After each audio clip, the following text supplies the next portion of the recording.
நண்பர்கள் தோழர்கள் அனைவருக்கும் வணக்கம். மற்றும் ஒரு காணொலியோடு சந்திக்கின்றோம். நண்பர்களே, நேற்றைய நாளில் ஒரு காணொலியை நீங்கள் பார்த்துக்கக்கூடும். சில வேளைகளிலே பலரும் பார்க்காமல் இருக்கலாம். ரஜீவன் ஜெயச்சந்திரமூர்த்தியை தொடர்ந்து இப்பொழுது இளங்குமரன் எம்பி பாராளுமன்ற உறுப்பினர் அர்ச்சுனாவோடு சண்டையிட்டு இருக்கிறார் என்று தான் சொல்ல வேண்டும். அர்ச்சுனாவை பற்றி நாங்கள் பேசாமல் இருக்கலாம் என்று சொன்னாலும் இவர்கள் ஏதாவது ஒரு வகையிலே அவர்கள் பேசுகிறார்கள். அப்போ ராமநாதன் அர்ச்சுனா தொடர்பிலே இளங்குமரன் நேற்றைய நாளிலே ஒரு காணொலியை வெளியிட்டிருந்தார். அது ஊடகங்களிலே பிரசித்தமாக இருந்தது. என்னவென்று சொன்னால், அவர் சொன்ன காணொலியின் அடிப்படையில் அர்ச்சுனா கடந்த காலங்களிலே தேர்தல் காலங்களிலே மக்களிடம் பணம் பெற்றுக்கொண்டதாக ஒரு முறைப்பாட்டை முன்வைக்கிறார். அர்ச்சுனாவின் சொத்து 15 கோடி இருப்பதாக அவர் கடந்த காலங்களில் சொன்னதை வைத்து அவரிடம் பணம், வெளிநாட்டு உறவுகளிடம் பணம் பெற்றதாகவும், அப்படி பணம் பெற்று ஏமாந்தவர்கள் அது ஒரு விலை மோசடி செய்ய முடியும் என்று சொல்லி ஒரு விடயத்தை சொல்லியிருக்கிறார். அதோடு இன்னொரு விடயத்தையும் சொல்லிக் கொள்கிறார். அர்ச்சுனா காட்டி கொடுத்த பரம்பரை என்று சொல்கிறார். அவருடைய அப்பாவிலிருந்து அவருடைய அண்ணன் 2000 ரூபாய் சம்பளத்திற்காக விடுதலை புலிகளை இணைந்ததாக அந்த விடயத்தையும் சொல்லி ஒரு பாரிய குற்றச்சாட்டுகளை இன்றைய நாளிலே இளங்குமரன் வைத்திருக்கிறார். இது ஒரு விலை பேசலாம் நினைக்கிறேன். இந்த காணொலியை பார்த்தும் பார்க்காமலும் இருக்கலாம். அந்த அடிப்படையில் பார்க்கின்ற பொழுது நண்பர்களே, அந்த இளங்குமரன் சொன்ன காணொலியில் முதலாவது குற்றச்சாட்டாக வருகிற நண்பர்களை பார்க்கலாம். நீங்கள் ஆரம்பத்தில் அவர் சொல்கிறார், மஹிந்த ராஜபக்சவின், நாமல் ராஜபக்சவின் குட்டி நாயாக இல்லாவிட்டால் ஒரு வளர்ப்பு நாயாக இல்லாட்டி நாயாக ராமநாதன் அர்ச்சுனா இருக்கிறார் என்று சொல்லிக்கொண்டு அவர் அதோடு நக்கல் நாயாக என்ற மாதிரியெல்லாம் பேசியிருக்கிறார். இந்த விடயம் நண்பர்களே கண்டிக்கப்பட வேண்டிய விடயம். ஆரம்பத்திலேயே சொல்லிக்கொள்கிறேன், ஒரு பாராளுமன்ற உறுப்பினர் இப்படி பேசுவது பிழை என்று சொல்லி கடந்த காலங்களிலே ரஜீவன் ஜெயச்சந்திரமூர்த்திக்கு சொல்லியிருந்தேன். ஆனால் அதனைத் தொடர்ந்து தொடர்ச்சியாக அவர்கள் தங்கள் அந்த பாராளுமன்ற உறுப்பினர்களிடம் இருக்கும் காழ்ப்பினை இவ்வாறு வெளியிடுவது சிறந்த விடயம் அல்ல. அதுவும் இளங்குமரனுக்கு நான் கடந்த காலங்களில் சொல்லியிருந்தேன், இளங்குமரன் தொடர்பாடலை செய்ய தெரியாது, பேச தெரியாது அவருக்கு. அவர் உரையாடலை செய்கின்ற போதும், ஊடகங்களுக்கு கருத்து தெரிவிக்கின்ற போதும் அவருடைய சொற்கள் வெளிவருகின்ற விதம், அதே போல அவர் அந்த சொற்களை வெளியிடுவதற்கு தாமதிக்கின்ற தருணம், அவருடைய உடல்வாகு எல்லாம் பார்க்கின்ற பொழுது அவருக்கு அந்த மேடை பேச்சு அல்லது ஊடகங்களிடம் உரையாடும் பாணி அவரிடம் இல்லை. வாயிலே வருகின்றது, மைக்கை நீட்டினால் வாயிலே வருகின்றது என்று சொல்லி பல்வேறுபட்ட விடயங்களையும் பேசிக் கொண்டிருக்கிறார். அப்போ நேற்று நாளில் பேசிய விடயம் மஹிந்த ராஜபக்சவின், நாமல் ராஜபக்சவின் நாயாக அர்ச்சுனா இருக்கிறார் என்று சொல்லி ஒரு விடயத்தை சொல்லியிருக்கிறார். ஒரு மோசமான விடயம், ஒரு மோசமான விமர்சனம். எது என்று சொன்னாலும் நான் கடந்த காலங்களிலே சொல்லியிருந்தேன், அதுவும் நாமல் ராஜபக்ச தரப்பினர் ஏதாவது வகையிலே தாங்கள் பிரசித்தமடைய வேண்டும் என்றதற்காக, அதுவும் அர்ச்சுனா அண்மை காலத்திலே மிகவும் ட்ரெண்டிங்கில் இருக்கிறார் என்ற அடிப்படையிலே அவர் சிறை சென்ற போது அவரை மீட்பதற்காக அல்லாவிட்டால் அவரை பார்ப்பதற்காக சென்றிருக்கலாம். அது வளமையான விடயம் அரசியலில். இப்போ நீங்கள் பார்க்கலாம், கடந்த காலங்களிலே ரணிலோடு சண்டை போட்டவர்கள் எல்லாரும் ரணில் கைது செய்யப்பட்டு வைத்தியசாலையில் இருந்தபோது அனைவரும் ஒன்று சேர்ந்தார்கள். தமிழ் தேசியம் பேசுகின்றவர்கள், வட இலங்கை அல்லாவிட்டால் தென்னிலங்கை தமிழ் தேசியம் பேசுகின்றவர்களும் சென்றிருந்தார்கள். இந்த அடிப்படையில் பார்க்கின்ற பொழுது ராமநாதன் அர்ச்சுனாவை நாமல் சந்தித்த விடயம் என்பது அது வளமையான விடயமாக இருந்தால் அவருக்கு பின்னால் டீல் இருக்கிறதா இல்லையா என்று சொல்லி அவர் அர்ச்சுனாவே கடந்த காலங்களிலே சொல்லியிருந்தார். அவர் நேற்றைய நாள் காணொலியை வெளியிட்டிருந்தார். டீல் தனக்கு போட வேண்டிய எந்த ஒரு அவசியமும் இல்லை, தனக்கு பணம் வேண்டும் என்று சொன்னால் புலம்பெயர் தேசத்து சொந்தங்கள் அனுப்புவார்கள் என்ற விடயத்தையும் சொல்லியிருக்கிறார். அப்போ அர்ச்சுனாவின் விமர்சனம் என்பது, இளங்குமரனின் விமர்சனம் என்பது ஏற்றுக்கொள்ள முடியாத விமர்சனம். அதன் 2வது விமர்சனத்தை சொல்கிறார், அவருடைய தந்தையார், அர்ச்சுனாவின் தந்தையார் விடுதலை புலிகள் அமைப்பில் இருந்ததாகவும் அதில் அவரிடமிருந்தே காட்டிக் கொடுக்கும் விடயம் தொடர்ந்து வருவதாகவும், அர்ச்சுனா ஒரு காட்டிக் கொடுக்கும் பரம்பரையை சார்ந்தவர் என்ற அடிப்படையிலே பேசுகிறார். ஏனென்று சொன்னால், இந்த 323 கொள்கலன்கள் விடுவிக்கப்பட்ட சுங்கத்திலிருந்து, அந்த சுங்கத்திலிருந்து விடுவிக்கப்பட்ட கொள்கலன்கள் எந்த ஒரு அனுமதியும் இல்லாமல் விடுவிக்கப்பட்டது, ஒரு அமைச்சரின் அழுத்தத்திலே. அப்போ அது சொன்னார், அது விடுதலை புலிகளின் ஆயுதங்களாகவும் இருக்கலாம் என்று சொல்லி கடந்த காலங்கள் அர்ச்சுனா பேசியிருந்தார். அதற்காக அவர் அரசாங்கம் விட்ட தவறு, சுங்கத்திலிருந்து ஒரு கொள்கலன் அல்ல, ஒரு பிஸ்கட் பெட்டியை வெளியிடுவது அல்லாவிட்டால் ஒரு பால் பெட்டியை வெளியிடுவது என்று சொன்னால் கூட சுங்கத்தில் சுங்க அதிகாரிகளின் கையொப்பம் விட வேண்டும், அது அனுமதி வேண்டும். அதே நேரம் அனைத்து விடயங்களையும் சுங்கம் பரிசோதிக்கும். 323 கொள்கலன்கள் விடுவிக்கப்பட்டது என்பது சாதாரணமான விடயம் அல்ல. இப்போ நீங்கள் சாதாரணமாக நான் ஒரு வெளிநாட்டிலேருந்து ஒரு உருளைக்கிழங்கோ இல்லை வெங்காயமோ இறக்கப்படுறோன்னு சொன்னால் அதை கொள்கலனை அவங்க ஒரு 10-20 தினம் தோண்டி பார்ப்பாங்க வச்சுருக்காங்களா உள்ளே என்று சொல்லி. அதுவும் சும்மா எல்லாம் எடுக்க இயலாது. ஆனால் 323 கொள்கலன்கள் விடுவிக்கப்பட்ட சம்பவம் என்பது ஏற்றுக்கொள்ள முடியாத சட்ட ரீதியான பிழையான விடுவி. அதைத்தான் வச்சு நான் சொன்னார். ஆனால் அதற்காக அதை காட்டி கொடுத்த பரம்பரை என்று சொல்லி ஏதோ சக சக களத்திலே போராடியவர்களை காட்டி கொடுத்ததை போல இளங்குமரன் பேசியது ஒரு ஏற்றுக்கொள்ள முடியாத விடயமாக இருக்கிறது. அடுத்த விடயம் அர்ச்சுனாவை பற்றி சொல்கிறார்.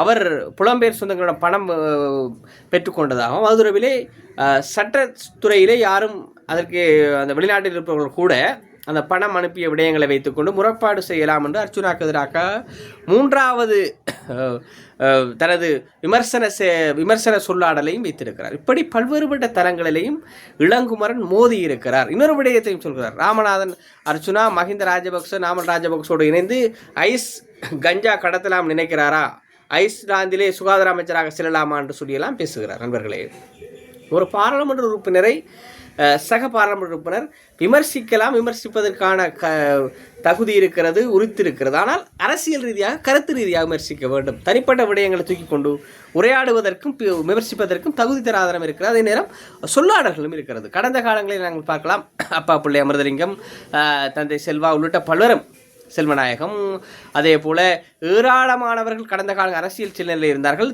வட இலங்கையிலும் இருந்தார்கள், தென்னிலங்கையிலும் இருந்தார்கள். ஆனால் அவர்கள் சக பாராளுமன்ற உறுப்பினர்களை விமர்சித்த விதம் என்பது ஒரு வித்தியாசமானது. கடந்த காலங்களிலே தமிழ் தேசிய கூட்டமைப்பின் தலைவர் என்று சொல்லப்பட்ட சம்பந்தன் மீது கூட கடுமையான விமர்சனங்கள் இருந்தன. ஆனால் சம்பந்தனை கூட விமர்சிக்கும் போது அவர்கள் மிகவும் ஒரு நாகரிகத்தை கடைபிடித்தார்கள். சுமந்திரனை பலருக்கும் பிடிக்கலாம், பிடிக்காமல் இருக்கலாம். ஆனால் சுமந்திரன் கூட சம்பந்தன் அரசியலிலிருந்து ஒதுங்க வேண்டும் என்பதை நாகரிகமாக சொன்னார். அவர் அரசியலிலே ஓய்வு பெற வேண்டும், தனது உடல்நிலை கருதி ஓய்வு பெற வேண்டும் என்று சொல்லி ஒரு நாகரிகமான சொல்லாடலாக சொன்னார். சில விடயங்களை சொல்வதற்கு நாகரிகமான சொல்லாடல் இருக்கிறது. அப்படி எல்லாம் இல்லாமல் ஒரு கடுமையாக, ஒரு காட்டத்தனமாக, ஒரு அடிப்படை செல்நர்கள் இல்லாமல் விமர்சிப்பது என்பது ஏற்றுக்கொள்ளப்பட முடியாது. இப்போ அர்ச்சுனாவை பலருக்கும் பிடிக்கலாம், பிடிக்காமல் இருக்கலாம். என்பிபி அரசாங்கத்தை பிடிக்கலாம், பிடிக்காமல் இருக்கலாம். இளங்குமரனை பிடிக்கும், பிடிக்காமல், அது வேறு விஷயம். ஆனால் நாங்கள் உரையாடுகின்ற போது, பொது வழியில், அதுவும் ஊடகங்களில் முன்னாடி உரையாடுகின்ற போது, பொது வழியிலே சமூக வலைத்தளங்கள் உரையாடுகின்ற போது நாங்கள் நாகரிகமாக பேச வேண்டும். நாங்கள் இந்த காணொலிகளை சொல்பவர்கள், விமர்சிப்பவர்கள் கூட நாங்கள் சில விமர்சனங்களை சொல்கின்ற போது சொல்லாடல்கள் இருக்கிறது. கடுமையாக கண்டபடியெல்லாம் பேசிவிட முடியாது. பொது வழி தானே, யூடியூப் தானே, ஃபேஸ்புக் தானே என்று சொல்லி பேசிவிட முடியாது. அதற்கென்று நெறிமுறை இருக்கிறது. கடந்த காலங்களில் ஊடகங்களில் பணியாற்றுகின்ற போது அந்த சில செல்நெறிகளை, நெறிமுறையை நாங்கள் பின்பற்றித்தான் வளர்ந்தோம். அந்த அடிப்படையில் பார்க்கின்ற போது நண்பர்களே, இந்த இளங்குமரனின் விமர்சனம் என்பது ஒரு ஏற்றுக்கொள்ளப்பட முடியாத விமர்சனமாக இருக்கிறது, ஒரு நாகரிகமற்ற விமர்சனமாக இருக்கிறது. சும்மா நாமல் ராஜபக்சவை சந்தித்தோட இடக்கண்டு அப்படி சொல்லக்கூடாது. அது அவர் இன்னொரு விஷயம், டீல் இருக்குது நாய் என்று சொன்னால் இளங்குமரன் அதை உறுதிப்படுத்த வேண்டும், அதை நிரூபிக்க வேண்டும். இப்படி இவர்கள் அந்த டீல் இருந்தது, இந்த வாய்ஸ் ரெக்கார்ட் இருக்குது, இல்லாட்டி இந்த இங்கே போயிருக்காங்க, இந்த டீல் பண்ணிருக்காங்க, இந்த அர்ச்சுனா அவங்கள்ட்ட வச்சு கூட சொத்து வேண்டியிருக்கலாம், அதை உறுதிப்படுத்த வேணும், உறுதிப்படுத்தி வெளியிட வேண்டும். சும்மா வெறுமனே போடிப்போக்குத்தனமாக பேசிவிட முடியாது. கடந்த காலங்களை பார்க்கலாம், ரஞ்சன் ராமநாயக்க எத்தனையோ ஆயிரக்கணக்கான குரல் வாய்ஸ் ரெக்கார்ட், அந்த கதைத்த விடயங்கள் தொடர்பிலே வாய்ஸ் ரெக்கார்ட் இருப்பதாக சொன்னார். அதை அப்படியே பார்லிமெண்ட்டில் சமர்ப்பித்தார் சிடிக்களோடு. அப்படி விடயங்கள் இருக்குது. சும்மா நாங்கள் வெறுமனே பேசலாம். இப்போ கடந்த காலங்களில் பார்த்தீங்கன்னு சொன்னால், கடந்த காலங்களில் வடக்கு முதலமைச்சராக இருந்த சி விக்னேஸ்வரன் மீது பலரும் விமர்சனத்தை முன்வைத்தார்கள். ரணிலோடு அவர் டீல் அடிக்கிறார் என்று சொல்லி பேசினார். ரணிலுக்கு ஆதரவாக தான் பயணித்தார். கடந்த காலங்களில் பார்த்தீங்கன்னு சொன்னால் அவர் பார் பெர்மிட் வழங்கின விடயத்தை நிரூபிச்சிட்டாங்க. தகவல் அறியும் சட்டம் மூலம் பல்வேறுபட்ட வழிகளில் நிரூபிச்சிட்டாங்க. அவர் பார் பெர்மிட் பெற்றுக்கொண்டது உண்மை. அப்படி உரையாடுகின்ற போது, விமர்சிக்கின்ற போது தருணங்களோடு நாங்கள் ஒரு ஒரு செல்நெறித்தனமாக, ஒரு நியாயபூர்வமாக, இல்லை ஒரு நாகரிகமாக விமர்சிக்க வேண்டும். வெறுமனே வாய்களில் மைக் இருக்கிறது, நான் எம்பி பதவி, நான் எதுக்காச்சாலும் ஊடகங்கள் போடுவாங்கன்னு சொல்லி செய்யக்கூடாது. அதே நேரம் அதுக்கு ஒரு சொர்ணலிங்க வர்ணன் என்று சொல்லப்படுற ஊடகவியலாளர் சொல்லியிருக்கார், இளங்குமரன் இப்போ தனி ரூட் எடுத்து போகிறான்னு சொல்லி போட்டதுக்கு ரஜீவன் ஜெயச்சந்திரமூர்த்தியும் ஃபேஸ்புக்கில் ஒரு பதிவு போட்டிருக்கார். அது ஒரு வன்மமான பதிவை போட்டிருக்கிறார். இப்படி பார்க்கணும் நண்பர்களே, என்பிபி அரசாங்கத்தில் இருப்பவர்கள் தாங்கள் கடந்த காலங்களிலே இருந்ததைப் போல தான் இருக்கிறார். கடந்த கால எதிர்க்கட்சிகளிலே ஒரு பதவி இல்லாமல் இருந்ததைப் போல தான் இப்பயும் தங்களை நினைத்துக் கொண்டிருக்கிறார்கள். அதாவது ஒரு எம்பி என்று சொன்னால், ஒரு பார்லிமெண்ட் உறுப்பினர் என்று சொன்னால் வேலை செய்யறதுக்கு இவ்வளோ வேலைகள் இருக்குது. அவர் பிஸியாக தான் இருக்க வேணும். அவருக்கு சமூக வலைத்தளங்கள் எல்லாம் சில விட நேரம் இருக்காது. ஆனால் இப்போ அர்ச்சுனா எதிர்கட்சி எம்பி, அது வேறு விஷயம், அவர் ஆளுங்கட்சி அல்ல. ஆனால் இவர்கள் நினைக்கிறார்கள் அர்ச்சுனா போல தாங்களும் எதிர்கட்சி என்று சொல்லி நினைத்துக் கொண்டிருக்கிறார். கணக்க வேலைகளை செய்யலாம். ஒரு பாடசாலை அபிவிருத்தி, கல்வி அபிவிருத்தி, சமூக அபிவிருத்தி என்று சொல்லி எண்ணற்ற விடயங்களை பார்லிமெண்ட் உறுப்பினர் செய்ய முடியும். அதுவும் ஆளுங்கட்சி. இதுக்கு முதல் இப்படி ஒரு இப்படி ஒரு வாய்ப்பு என்பிபி கிடைக்கல. வரப்பிரசாதங்களை அள்ளி கொட்டலாம்.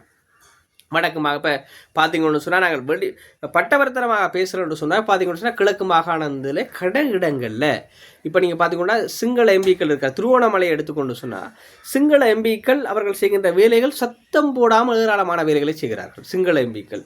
அதாவது சிங்கள இடங்களிலே நிறைய பாடசாலைகளுக்கான அபிவிருத்திகள் இடம்பெறுகின்றன. அதே போல் சுகாதார விருத்திகள் இடம்பெறுகின்றன. நிறைய இடங்களிலே கால்வாய்கள் வீதிகள் செப்பரிடப்படுகின்றன. இப்படி சிங்கள எம்பிக்கள் அவர்கள் எந்த ஒரு விளம்பரமும் இல்லாமல் வேலை செய்கிறார்கள், கடுமையான வேலைகள் செய்கிறார்கள். ஆனால் அதே போல வடக்கிற்கு இவர்கள் 3 எம்பிக்கள் நிச்சயமாக வேலை செய்யணும். வரலாற்றில் இதுவரை ஒரு சிங்கள கட்சிக்கு ஒரு 3 எம்பிக்கள் கிடைத்தது என்று சாதாரணமான விடயம் அல்ல. டாக்டர் பவானந்தராஜா இருக்கிற இடம் தெரியல. என்பிபி அதே ரஜீவன் ஜெயச்சந்திரமூர்த்தி ஃபேஸ்புக்கில் மட்டும் அதை ஃபேஸ்புக்கில் இருக்க மற்றது அந்த சொந்தக்காராக்களை தெரிஞ்சாக்களை பார்லிமெண்ட்டுக்கு கூட்டி போகிறது, மற்ற நிகழ்வுகளில் பேசுகிற, மற்ற கல்யாண வீடு இதில் பிறந்தநாள் வீடுகளில் கலந்து கொள்கிறது தான் கூட செஞ்ச பணிகளை காண இல்லை. அன்றைய பார்த்தா ஒரு அம்மாச்சிர துறப்பு மட்டும்தான் கிடக்கு. அதே போல் இளங்குமரண்ட பணியை காணல். இளங்குமரன் சும்மா போகிறதும் போட்டோ எடுக்கிறதும் அப்படி தான் விளையாட்டு நடக்குது. இப்படி பார்க்கணும் நண்பர்கள். இவர்கள் ஆளுங்கட்சியிலே இருந்த வரலாற்றிலே இப்படி ஒரு வாய்ப்பு கிடைக்கல. வரலாற்றிலே சந்தர்ப்பம் கிடைக்கணும்னு தெரியல. இப்படி சந்தர்ப்பம் கிடைக்க வாய்ப்பு இல்லை. ஏண்டா ஒரு தமிழ் மக்கள் சிங்கள மக்கள் ஆணையோட ஒரு அரசாங்கம் இப்படி நல்லாட்சி அரசாங்கத்தில் கூட பிடுங்குப்பாடு. ஆனால் இப்போ ஒரு பிடுங்குப்பாடு இல்லை. இன்னும் 3-2 பெரும்பான்மை இருக்க இவ்வளோ வேலைகளை செய்யலாம். ஆனால் இவர்கள் அதை விடுத்துக்கொண்டு சும்மா வெறுமனை அர்ச்சனாவோடு சீண்டுவது என்பது ரஜீவன் ஜெயச்சந்திர மோதிக்கும் அதே போல் இப்போ மோதி இருக்கிற இளங்குமரனுக்கும் அவ்வளவு நல்லதில்லை. என்று சொன்னால் அவர் மோதினா அவரும் பதில் சொல்லுவார்.